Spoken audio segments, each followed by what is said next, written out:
Okay, so like you noticed in my presentation, I purposely not to talk about the role of the committee vis-a-vis FC vis-a-vis the AC, because I want to have the view from the audience as well as from my panelists.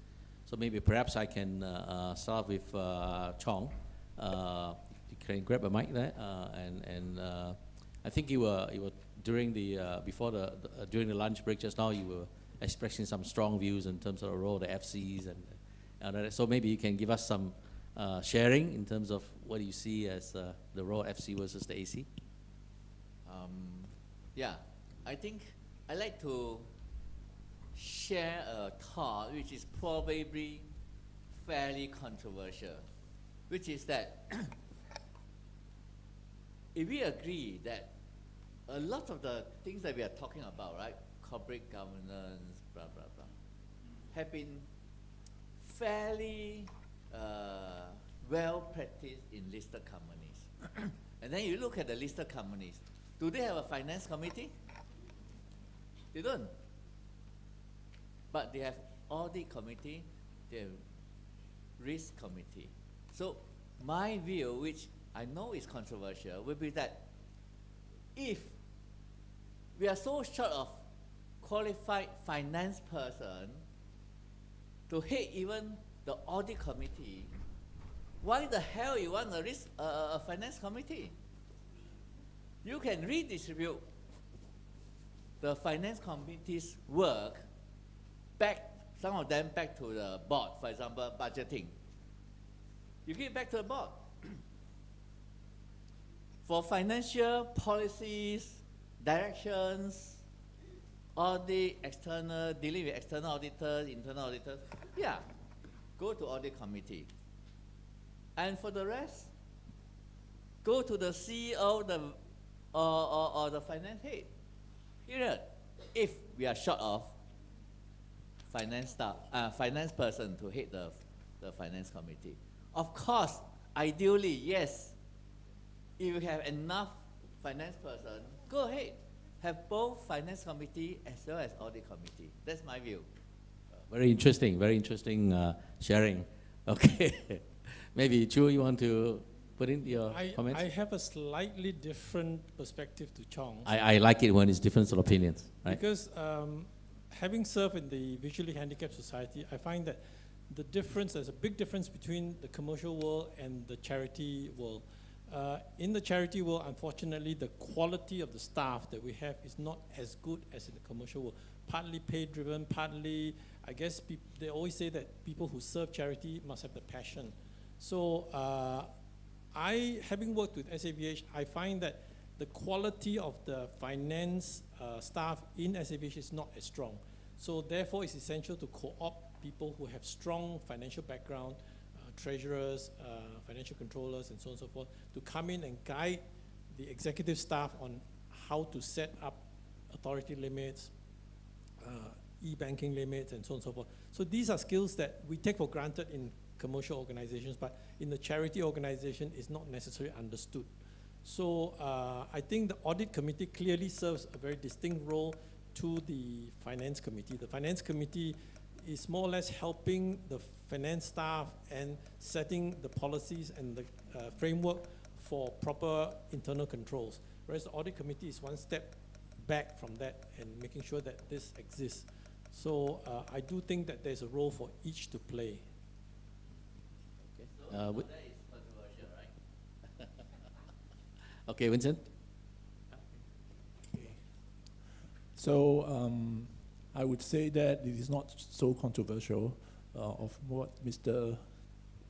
Chong mentioned, because I'm very lucky to serve one of the charities that does not have a finance committee at all. So actually I've struggled with to understand what finance committee is supposed to do.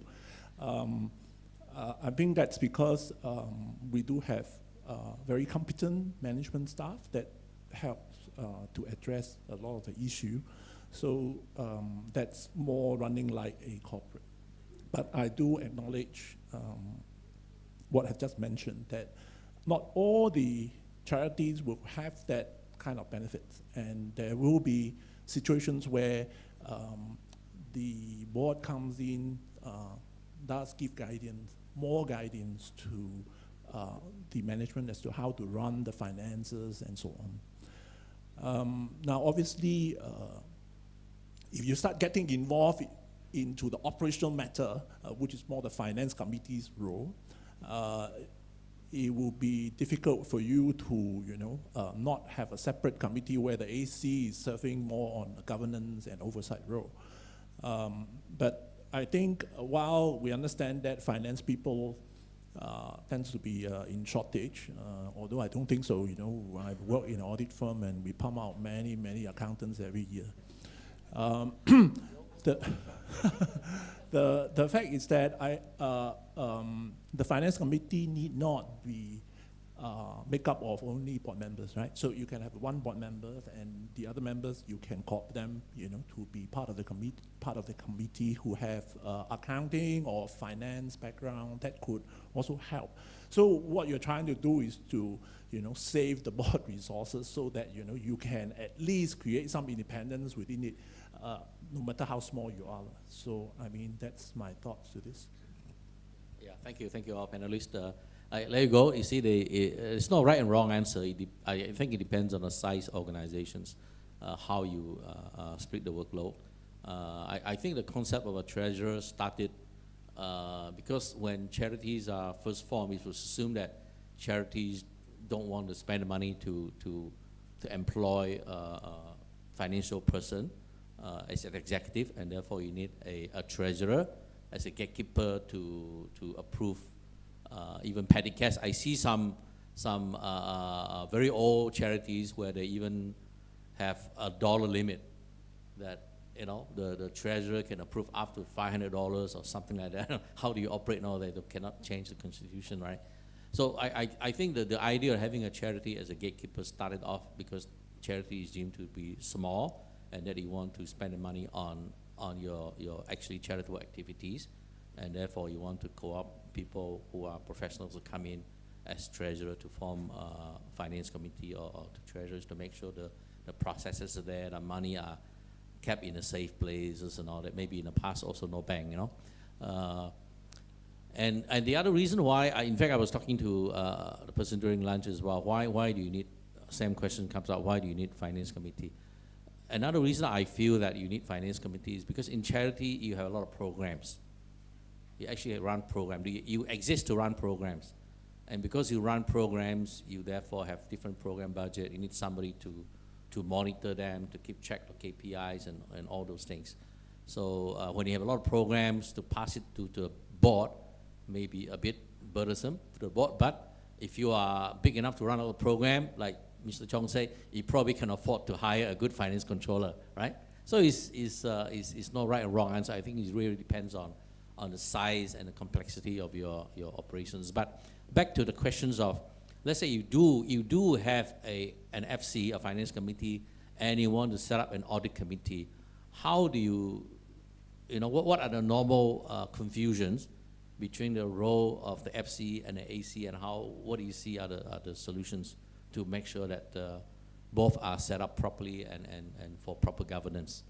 Yeah, maybe Choo can take that. I think the two roles are very distinct and separate, and they have to be kept independent of each other. I think to a large extent, the finance committee more or less helps with executive decisions. So the audit committee is supposed to be away from that, and they're supposed to oversee and make sure that all these processes are in place, internal controls are set up properly, and so on and so on. So I think the two committees are quite distinct. One has a little bit more executive decision-making process, and the other one is purely independent and is a gatekeeper role.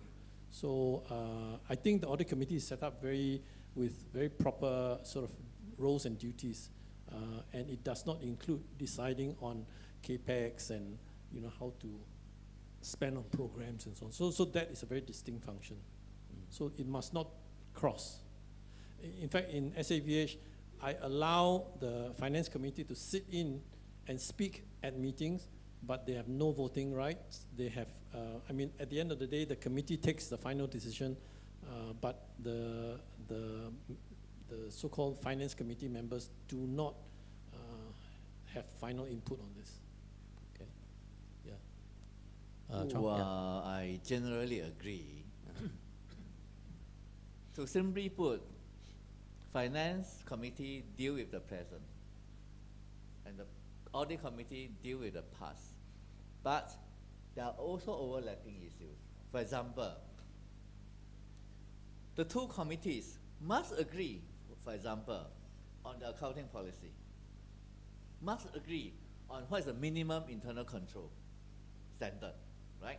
Things like that, it must have a basic agreement. Otherwise, it cannot work.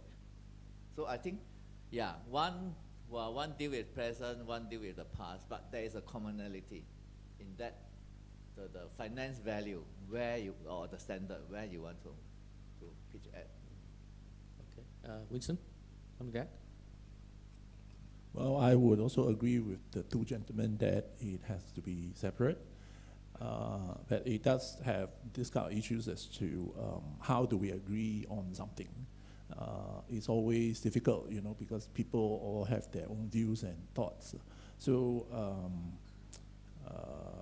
I suppose it causes sometimes with that overlapping kind of responsibilities, it does sort of create actually sometimes even frictions, if not spending excessive time on certain things that, you know, could have been done more effectively. But if that is needed, I don't think there's a way out. You know, we have to sort of follow. If you don't have a full finance committee, you can also have a treasurer where, you know, he has he or she would have the right kind of background to help in that, and then, you know, it can be sort of be a invitee to the audit committee where, you know, things can also be sorted out. So, I think, you know, there's have to find various different ways to see which arrangement and which approach will work better, depending on the makeup of the board members as well as the management team. May I add?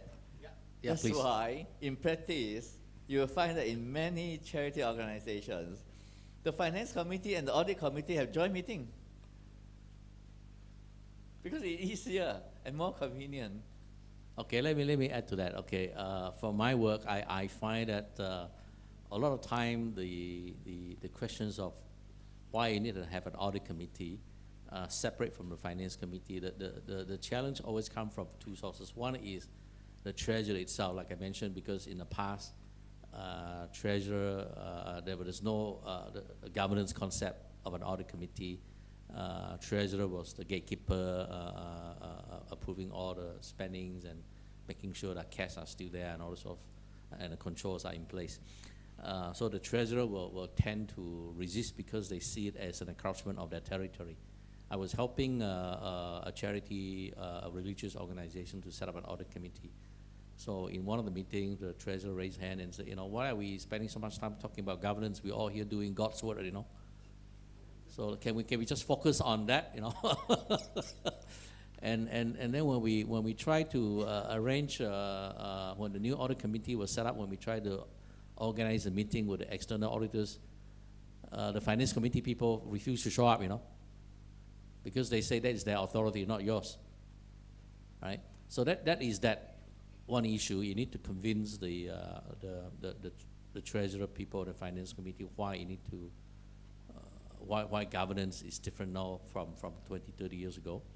And the other group of people who tend to confuse between the role of the FC and the AC, I find are the people who are used to sitting on board of a listed company.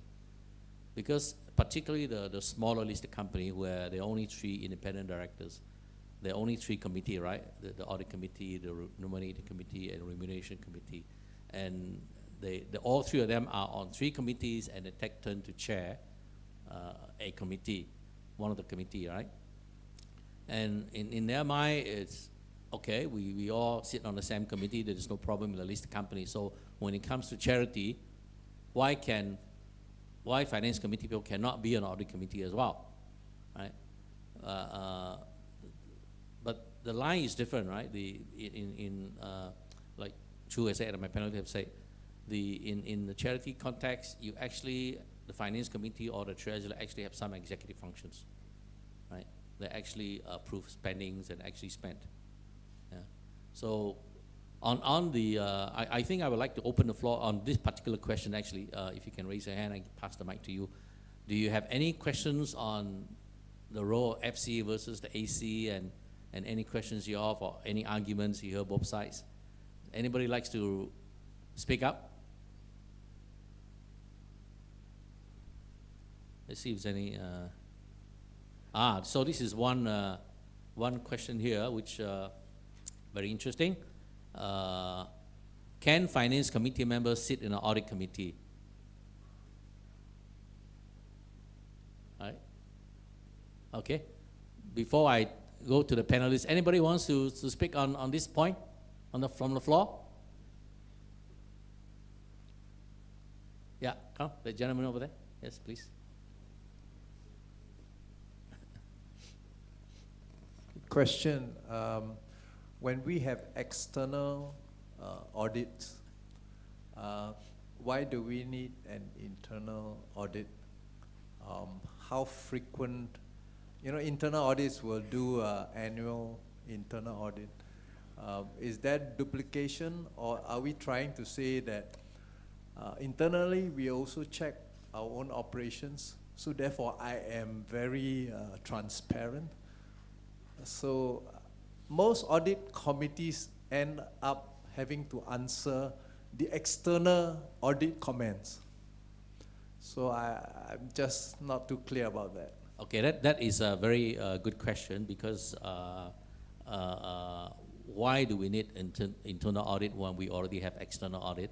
The role of the external auditor vis-a-vis the role of the internal auditor, I got asked that question all the time, and very interesting. So before I give my 2 cents worth, I'm going to ask my panelists actually for that comment, because they are very experienced dealing with external auditors as well as internal auditors. They will see the value from each one of these parties. Okay, come. Winston, you want to comment on that? You're an external auditor. Comment on external. Why do you need? The question is, if we already have external auditor, why do we need to have internal auditor? Oh, okay. Okay, so I guess as external auditors, myself, so I can tell you that most of the time the external auditors are really concerned themselves with the financial numbers. So they want to make sure whatever that is shown on the financial statements that you will sort of disclose to public is what they call true and fair. So basically it's as accurate as it can be, reflecting the activities, underlying activities of what the charities has been doing. They may comment sometimes on your accounting or financial control may not be strong, and they will stop there. As a charity, actually you do more than that. There's a lot of other things you do, such as fundraising and how to collect all the money, as well as the disbursements, where while they may have decided that, yes, you can, they will check that all the payments has been signed off by proper people, but they may not have looked at things such as, okay, has it gone through a proper process in allowing the charity to get the best quote, for the price that they pay? So these are more sort of other part of the internal control system that people are looking for. As well as these days, you know that there's a lot of IT issues, especially when your charities have a communication channel through internet, connected.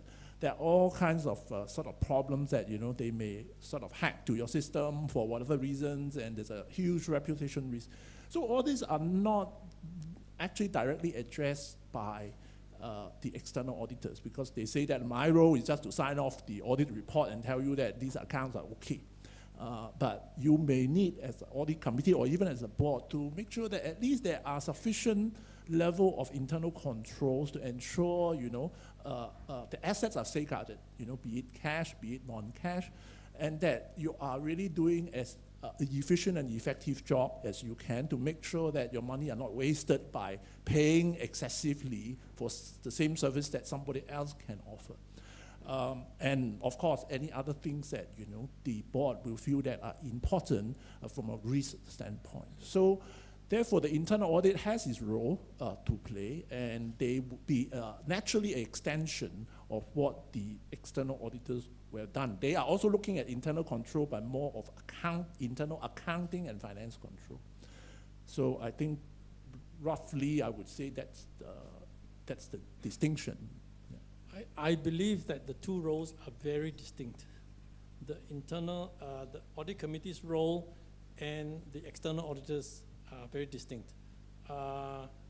They do not overlap in any way, because the audit committee, for example, would set to make sure that accounting policies are properly set and in accordance to the rules.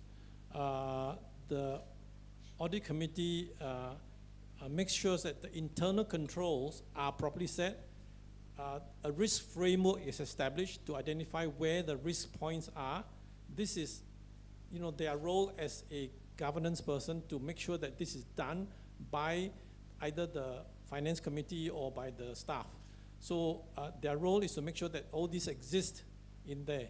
External audit is basically to come in and do a year-end audit. They look at the balance sheet, cash flow, P&L, and make sure that the numbers are properly arrived at. Internal controls is important, but the audit committee's role in terms of internal controls is even more important, because they will say that if the numbers are true and fair, the internal controls, okay, if it's not as strong, it's all right.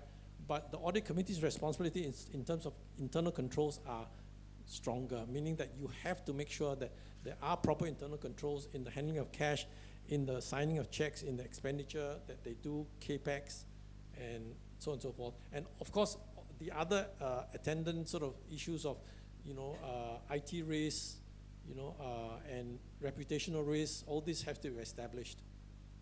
So I think the two roles are very distinct and separate.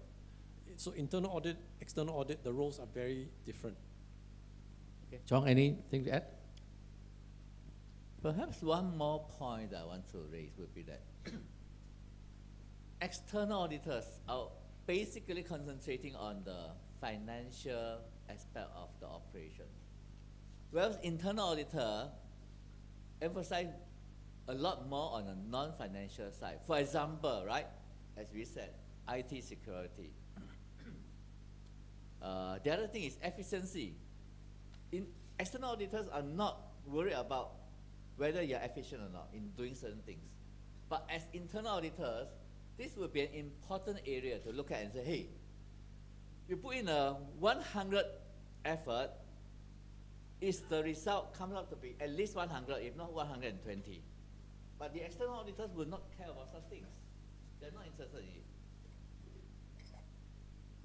Yeah, I hope that explain a bit, because I used to be an external auditor myself. In fact, Winston and I, we are both Canadian accountants. We used to work for the same firm in Canada. How coincident, Okay, I practiced external audit 30 plus years ago or more. In the past, external auditors, when they go into a client, we actually carry a stencil. We actually draw flow charts of transactions. Before we start verifying the balances, we actually document processes. But external auditors' scope of work has actually evolved from that. So they don't necessarily focus on process unless there's a need to rely on it. Just to give you, just to simplify, like put things in a more simple perspective. If you say at the end of the year that I've got this bottle of water which it cost me $10 to buy, the external auditors will come in and say, okay, show me the invoice for the $10. Show me that it's approved by somebody with the right authority, and show me that the bottle is still there, right? So if they satisfy basically that existing and evaluation and is approved, they are okay to say the bottle, $10 is there. But the internal auditors will then say, okay, was that bottle before you buy, was it in the budget to start with? Who authorized it to buy? And in the process of buying, did you ask for quotations? Did your policy ask for, depending on the value, ask for 1 quote only, 2 quote, 3 quote, or even tender? Did you comply with that? Who approved the tender evaluations and blah, blah, blah, all these other things? So you can see that in a simple bottle of water, while the external auditors may be satisfied that the bottle is there, the valuation is there, the internal auditor may say, hey, there is a gap in your process because you didn't go through some codes, right? So this is different. Yeah. Another questions I have here is should the role of the audit committee extend to the risk committee? And if it is, what are the additional considerations you must have to make sure that the role is being performed appropriately? Yeah. I think in the world of the listed companies, you have two models. One model is where the two roles are combined into one committee, so you call it the Audit and Risk Committee. So in ComfortDelGro, for example, it's one committee. So they're responsible for both the audit issues as well as the risk issues. In some bigger outfits, the two roles are separate, especially in roles in banks and in insurance companies where the risk is a lot more intense and where the dynamics are quite different. So it depends on the industry. So I would say, you know, in the charity arena, it is not necessary to split the two. The risk of a charity is not that high and not that intensive. So, so in SAVH, for example, we've combined the two roles. So the internal auditor not only looks at the internal controls and the policies, but also helps me to establish the risk framework. So we've got a risk framework which we will refine over time. So when we start, it's a very basic risk to identify where the areas of risk are, how they've been addressed, how they've been mitigated. But over time, you know, as the charity expands its activities, we will add to that risk framework.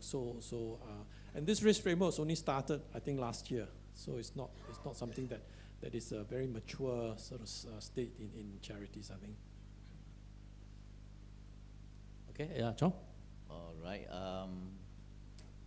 I never thought about this question before, really, frankly, right? But now that this question is raised, my knee-jerk answer will be that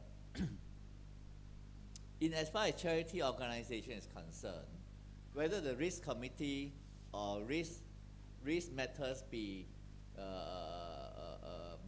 discussed at the finance committee level or the audit committee matter, I'm neutral on the basis that whether it's finance committee or the audit committee, at the end of the day, they all have to report to the board.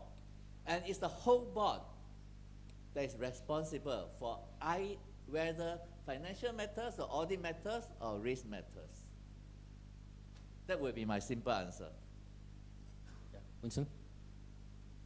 Okay, so I guess you do see audit and risk committee come together, but there are also issues regarding, do you really understand all the risks? Like, for the audit committee, you say that the person who chairs should be with accounting profession, qualification, but that doesn't mean that he knows everything, right? So especially, I mean, in certain more specialized, charities that specialize in certain services, that it's not something common, like, healthcare and all that. Do you really know exactly what those risks are to be able to comment on those? So I think also, if you think that the audit committee should be the one who has to do it, then you have to bring in members who are more having that kind of experience to be able, maybe a doctor or something, so that they can actually tell you whether the things that they're doing is all right or not. It is also very challenging when you come to even in general, the internal audit. Most of the internal auditors are filled by accounting firm who are general, purpose kind of auditors. They really do not know specifically, certain things that they do, even work safety sort of issues, there was one time when we were in the, happened to be like talking to someone who is from a big organization. And and they are one of the donors. And then he toured around our place and said, "Oh, very impressive, but I think your workplace safety actually is below standard. You know, the way that people doing things are not correct." And he's like, sort of kind enough to say, "Okay, I will send my safety officer to come down and give you some training so that you will know what to do." So you just do not know what you don't know, and the risk only come, you know, when it hits you, and then you realize that, oh, how come we never thought about such thing? And then the audit risk committee will look at themselves and say, okay, how come we didn't think about this? So I think before you take on that risk part, of course, accounting risk, finance risk, no problem, you know, this is within your competency. But do you know enough about the whole entire organization and where those risks are that you will be able to foresee, handle them, and address them if, you know, that risk happen to materialize? Yeah, I cannot agree more with my panelists' views. I think composition of the audit committee is very important, just as important as the composition of the board itself, especially when audit committee undertake the role of risk. Do you have the right members on the audit committee to actually look at your risk, depending on how complex is your operations? Some of you who operates hospitals and all sorts of things, you actually have a medical committee. So in fact, your medical committee is undertaking that special risk function, right? It's the same as CAPO, for example, would have a compliance committee, would have a safety risk committee, in addition to the generic so-called normal risk committee. So it really depends on the complexity of your business. So you need to make sure that whatever committee you set up, whether is an extension of the audit committee into risk, or you separate a separate risk committee for a particular risk area, you need to make sure you have the right compositions. Yeah, and the other questions I have here is, again, this is a question that we get asked quite often. Can I, instead of having an audit committee, can I just go and appoint an internal auditor without an audit committee? No. I think the audit committee's role is very important in my view. I think you cannot relegate that out from the board. I mean, the board has ultimate responsibility. They must take, you know, control of that and appoint the right people with the right skills to this audit committee and make sure that the roles and responsibilities are clearly set out and they perform their function according to these roles and responsibilities. Now, this is not all-encompassing. I think, you know, charities of a small nature do not have, you know, a list of 10 laundry lists. You know, I think SAVH probably has like 4, you know, for the audit committee, 4 key areas they need to focus on. So I think you can't relegate that away, no. Yeah, Chong? I always hold the view that there are not many organizations, profit or non-profit, who can afford an internal auditor. To me, if you want to do a good internal audit work, you have no choice but to outsource it. That's my view. And Winston, you want to add to that?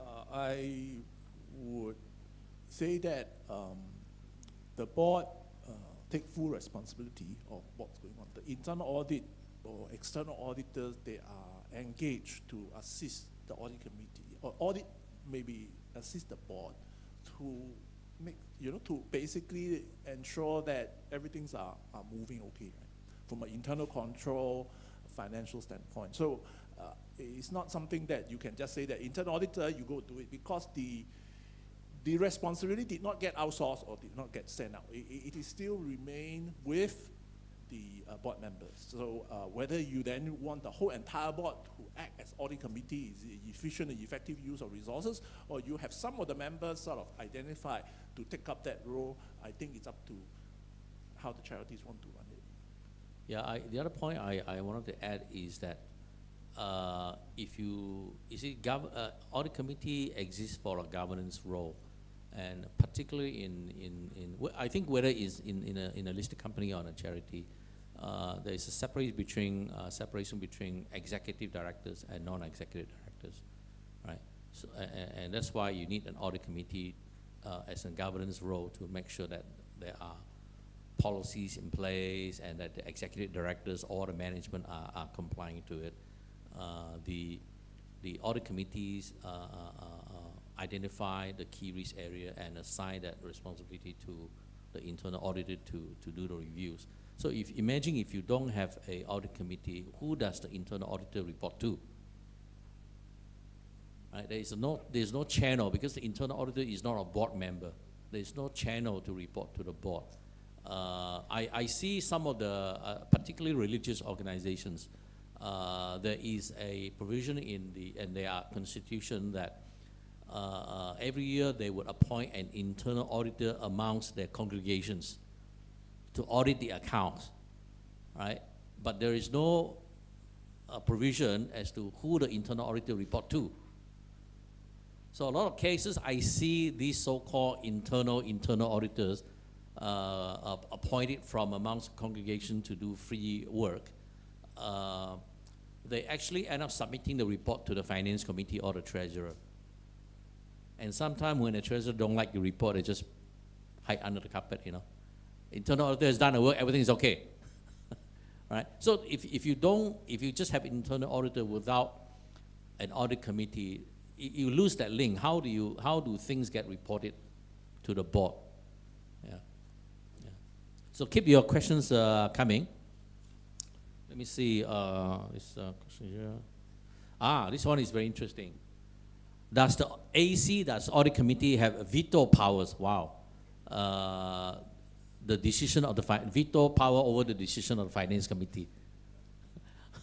Obviously, I think that's no, because there are different functions.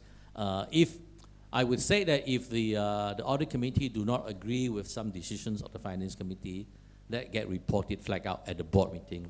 Do you agree with me? Yeah, because they're all subcommittee of the board.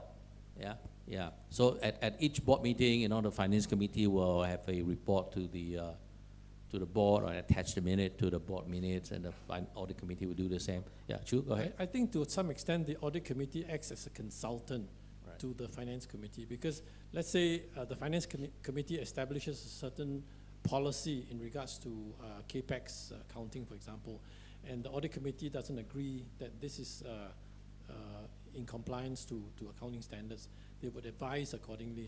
And if the finance committee is smart enough, they'll just change whatever is needed to be changed. So there is another layer of check on that. So I think, in that sense, I think, one is not superior to the other or has veto power to the other. I think they're all committees of the board. So, they should advise each other. Yeah. Now, the other questions I have here, which is also interesting, I think, is misunderstanding of the structure of the audit committee. It says, how would remuneration of audit committee chair and member be set? For charities, you don't pay audit committee members. Usually you don't pay board members as well, right? That is the norm. Only in listed company you get pay a fee. So that's not a problem. That's easy question to answer. Okay, so therefore there is no hurdle, even if you are a small charity, to set up an audit committee, because it doesn't cost you extra fee. Like shouldn't. If somebody who you want to be an audit committee asks you for a fee, then you better call the Commissioner of Charity. Okay. Okay. This questions on the term limit, because just now I talked about the term limits on the audit committee members. There's a question here as to why. Why do you think that people who's been around longer will lose independence and should step down from an audit committee? What is your view on that, Chong? I would rather adopt a more practical view. If many listed companies cannot achieve that, then why are we talking about expecting the charity organizations to achieve it? Okay. That's my view. In theory, it's good, it's nice, but I I think most non-profit organizations cannot achieve it. Okay, Choo? I think the rule is set for a very practical reason. The independence, I think, to stop sort of, to get new ideas into the board. I think, yes, I agree with you that, there's not enough talent to go around, but I think they should still strive for it. I think SAPH does consciously strive. I mean, the president, for example, 6-year rule, it applies, so he just stepped down, and as a result, I got appointed. But I think they're quite sticky about the 6-year rule. Now, whether 6 year, 5 year, whatever, I think we can debate it till the cows come home. But I think in most corporations, 9 years regarded as non-independent. So I think it's a good discipline to have, and I think the charities should strive to adopt that as well. Yeah, Winston? I think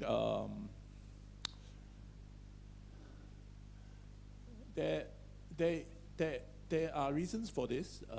For term limits, I guess there are such things called familiarity risk or threat, where after you doing so long, you actually lose touch of what's going on, and then you just every year do the same thing. So there's no sort of fresh pair of eyes to take a look. Are we doing the right things right now, or is there risk? Because you have made all these decisions along the way, and you have been agreeing to it. So it's sometimes harder for you to see that what's wrong with it, because you have been sort of thinking that this is the right way to do.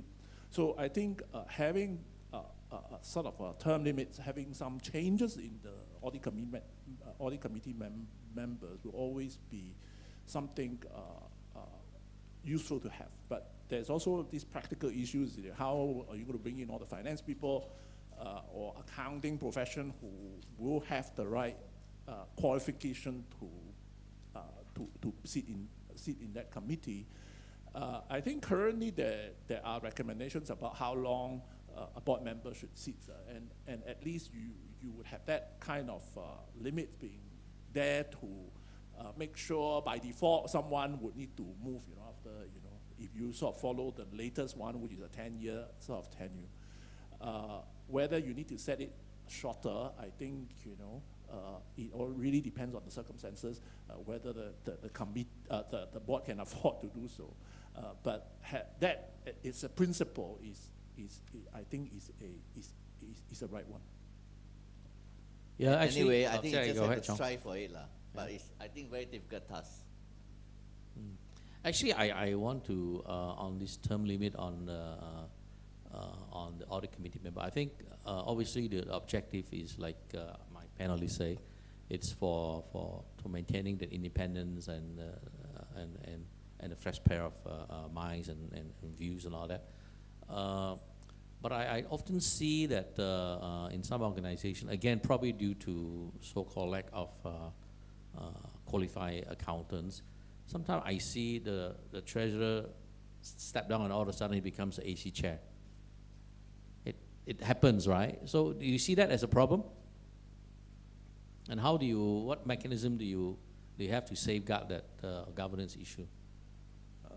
Obviously, you can't really oversight what you're doing yourself. So I think that is a fundamental sort of conflict of interest in a way. So I think the general thing is that, which is already in the guideline, is that the finance committee chairman or finance committee or treasurer should not sit in the AC. I think otherwise really you are looking at your own work, and then it's not beneficial to the. No, but this one he already stepped down. He was treasurer last year. He stepped down, and right so, away he's AC so chair. there's such thing as cooling off period. Cooling off period. And how long would that cooling off period be? So that you are clear of the decisions that you have made previously. I think as to how long, I think generally one term may be good enough, because after 2 years, 3 years of sort of other people are making all the decisions. I think it would be good enough. You Okay, cannot be to have a dragging cooling for- off period. Okay, Yeah. right. Choo, any view? I do think that you should avoid that situation, even though you do practice this cooling off period. But I mean, it can't be that there isn't enough resources around that you must hire him back into this. I mean, this person can go to another charity, for example, and be the audit chair of the other charity, but not necessarily this particular one. Or he can be promoted to the president. Okay. Okay, I have a question which is not on audit committee, and it's also a subject which I like very much, governance committee. I see a lot of my clients are starting to form governance committee. I know this is a surprise questions. We haven't actually discussed that, but what is your view on the benefits of having a governance committee, and what would be the role of a governance committee? Okay, I think there's a lot of good things we should have, but I think I feel that if you really have the luxury to do that, so be it. I think the board overall is a governance body. If the majority of them, if not all of them, are actually independent and not, are non-executive. So I think they're serving that role all the time, including the audit committee and so on. So you can create all kinds of committee, but again, one of the problems that the roles start to overlap. So AC is also part of the governance. They're also looking at that, and then you just created a lot of conflicts, because I mean, we're all trying to serve the charity, but sometimes people ego is a bit big, so they may sort of get into some conflict which actually can avoid, is avoidable in the first place. So that's my view. I mean, I don't really sort of favor such setting up of a governance committee. Okay, Choo? I tend to agree, and I think that already getting people to serve on audit committees and so on is difficult. So I think the audit committee members can in fact double up. I don't think the role of the audit, and the functions of the audit committee is so onerous and so busy that you cannot take on governance as well. So I think it should be roped into one committee. You can call it audit, risk, and governance. Yeah, I agree. Don't create too many committees. I think some of my clients, they set up the governance committee to expand on the role of the nominating committee. Usually people who does that. Yeah, so in terms of looking at the, so it become a bit more active. Otherwise, I'm not saying I agree or disagree with your view. Otherwise, if you just have a nominating committee and your election is like, let's say once every 3 years, basically the nominating committee fell asleep for the last 3 years, and then a few months before AGM, then they suddenly wakes up and say, okay, who do we need to renominate? Where do we find a new candidate? Kind of a thing, So they become active only once every three years, depending on your term, right?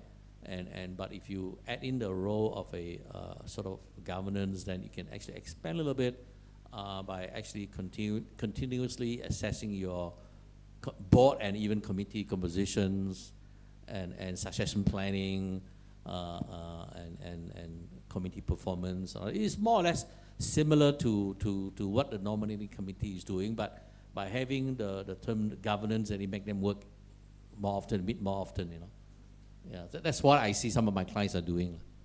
Yeah, so it become more of a, but it doesn't encroach into the traditional audit committee role, because you set the terms of reference. It's more or less based on the nominating committee role, but have it a bit more active engagements. Just one point of observation. If they set the renewal of the board on a 1/3 rule basis, then the nominating committee will have work every year, once a year at least. Yeah. Yes.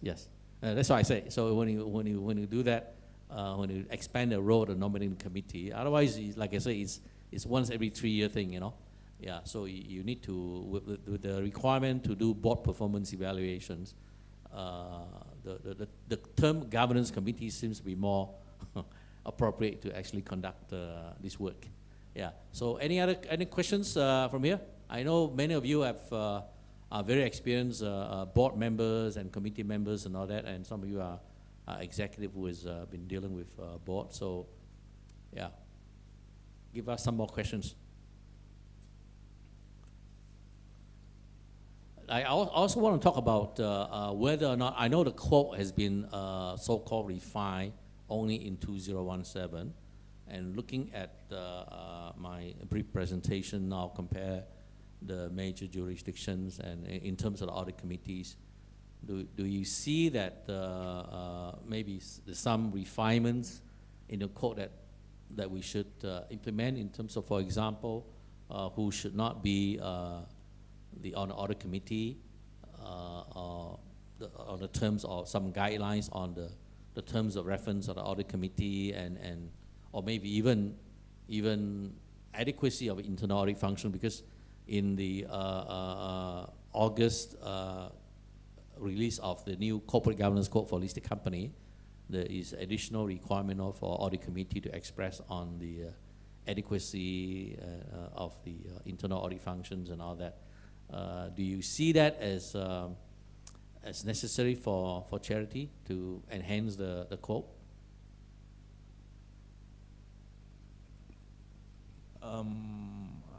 I think the code is good enough. I think the more you put in, the harder, it's more burden to everyone. And, we don't want to just run governance and, and forget about everything else. But having said that, I felt that if the audit committee, the makeup of the audit committee, there could be some guidelines as to, whether they should be majority independence, and just to sort of strengthen that a bit in terms of, because given that is an oversight and playing an oversight and governance role. But we always have to bear in mind that the more conditions we set, the harder, for the charities to run.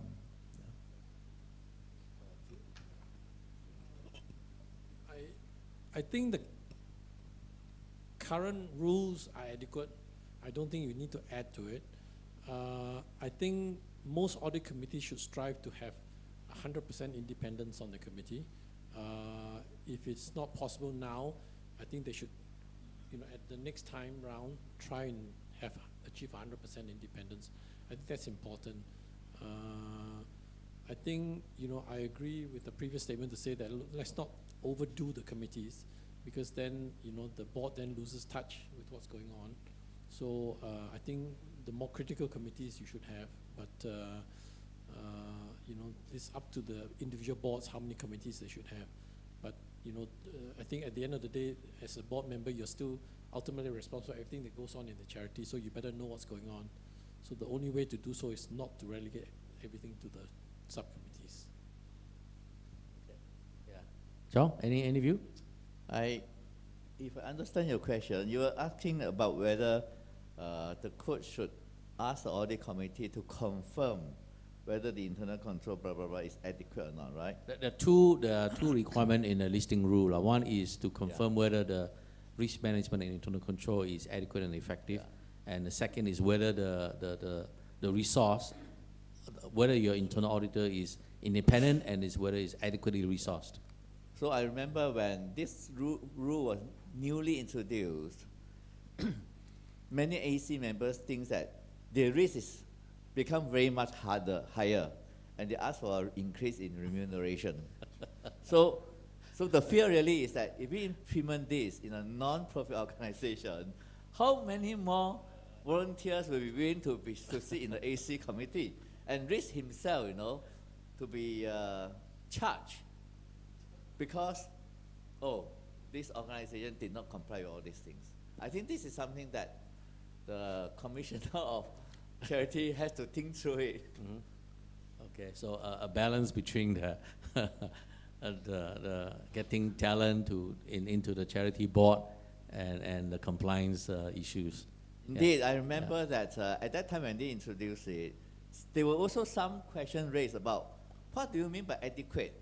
Adequate every day of the year, or adequate at end of each quarterly reporting, or as at end of each financial year. There was also the word robust also. Yes. What is the definition of robust? And there was no answer from the SGX because they could not answer it. Yes.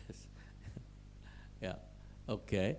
So any more questions coming up? Because it's very rare that they have such senior and experienced people here. And the advice is free today. After that, it will cost money lah.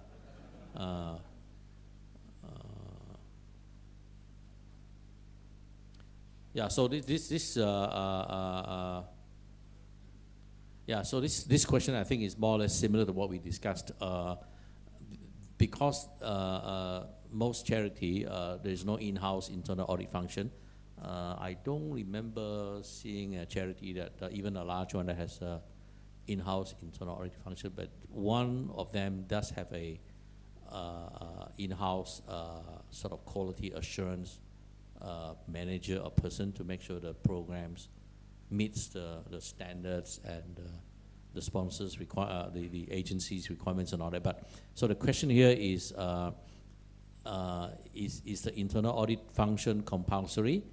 And if there is no internal audit function, how does the audit committee ensure that there is adequate controls and people are complying with the controls? I think at SAVH, a year and a half ago, we recruited a person, a very senior person, to come in, and we call him the compliance manager. Now, there are three things embedded in that role: internal audit, compliance, and risk. So this person does all three. Now, he was the head of internal audit at UIC, EXCO. So we managed to persuade him to come in. He's reached a stage in his life where he says, look, he's made enough money, he wants to serve charity. So that's great for us. And he's got all the experience, so that having had that experience, I think is important. I think it's adding a lot of value. It's an evolving function, so we'll see how it develops. That is very, very interesting idea. So it's a combination of so-called second line defense with the third line into one to assist the audit committee and the board on And he compliance. reports to the audit committee. Yeah, okay. So that's good. That's very good. Okay. The questions coming up? Okay, that's good.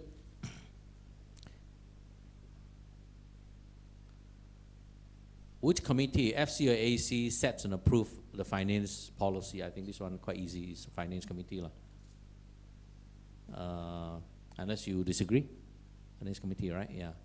I would just say that both committees have to agree, because otherwise you. No, end up obviously, with, yes, obviously, yeah. The finance committee will work with the management to design the policies, and then it will be screened through the audit to make sure that is appropriate, and then the audit committee can then engage the internal auditor to do the compliance checks.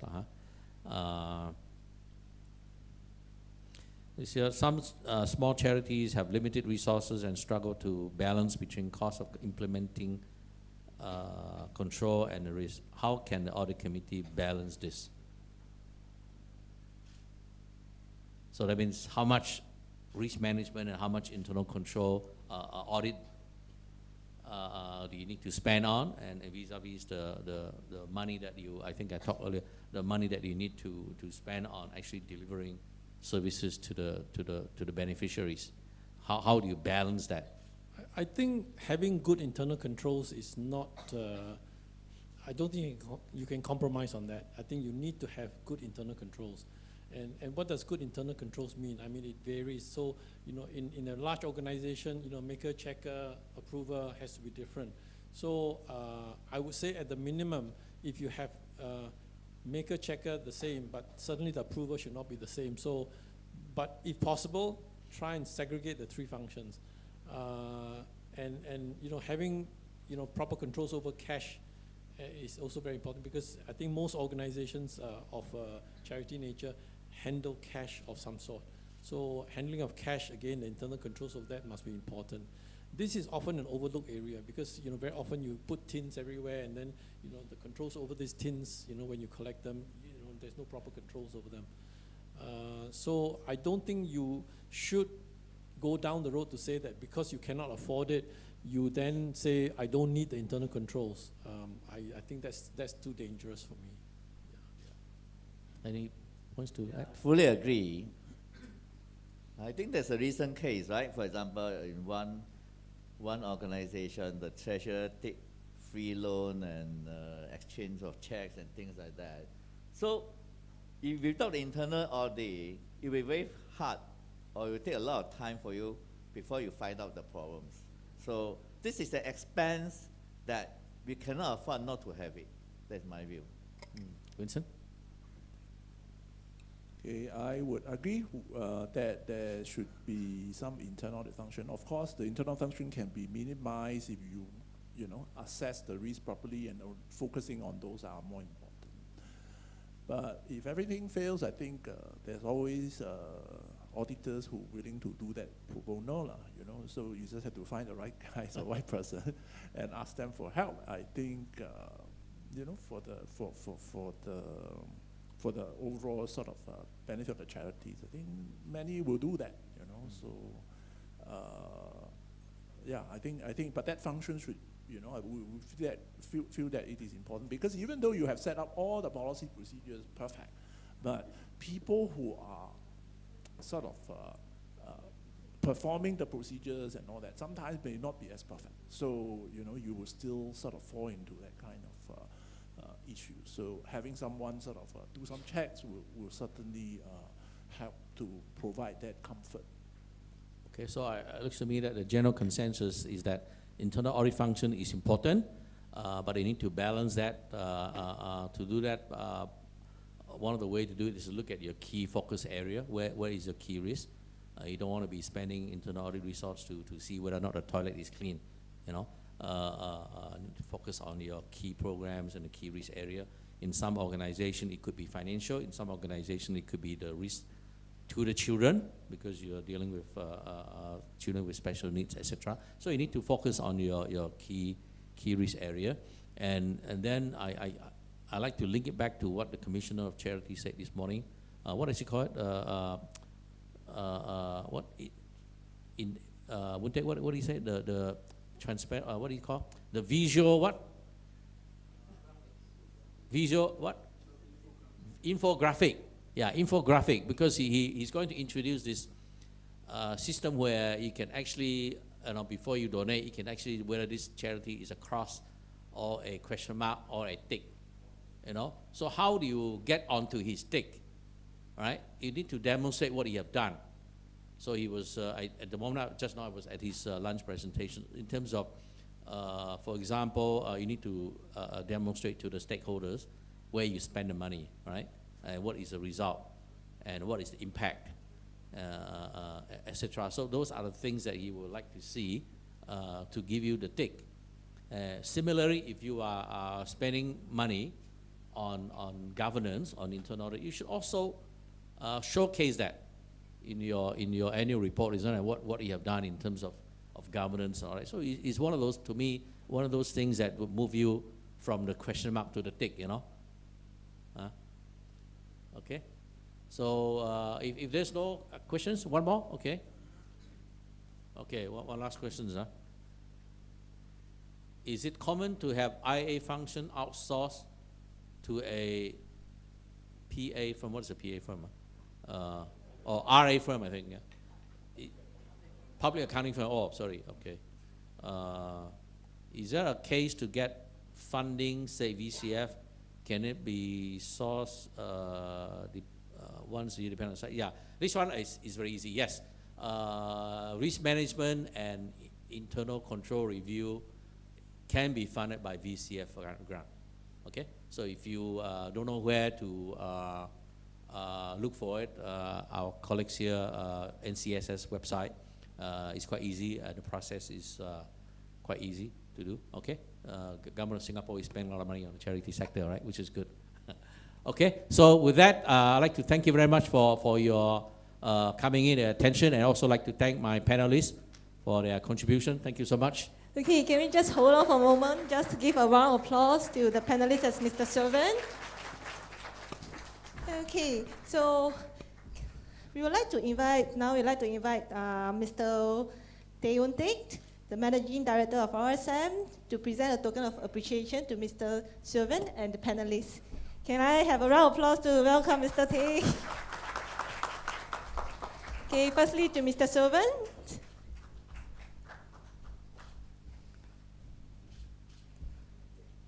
Yeah, secondly to Mr. Winston.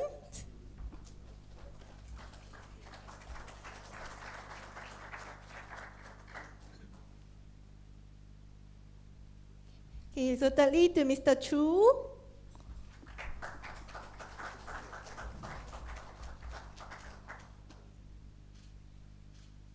And lastly to Mr. Chong.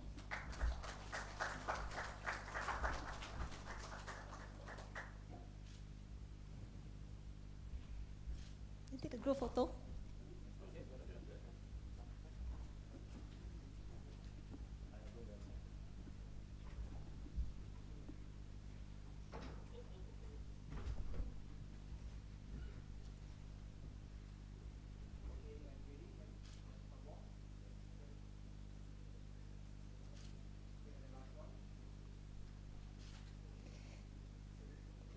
Okay, so we have come to the end of the workshop. Before leaving, please remember to bear in mind VCF grant in your mind.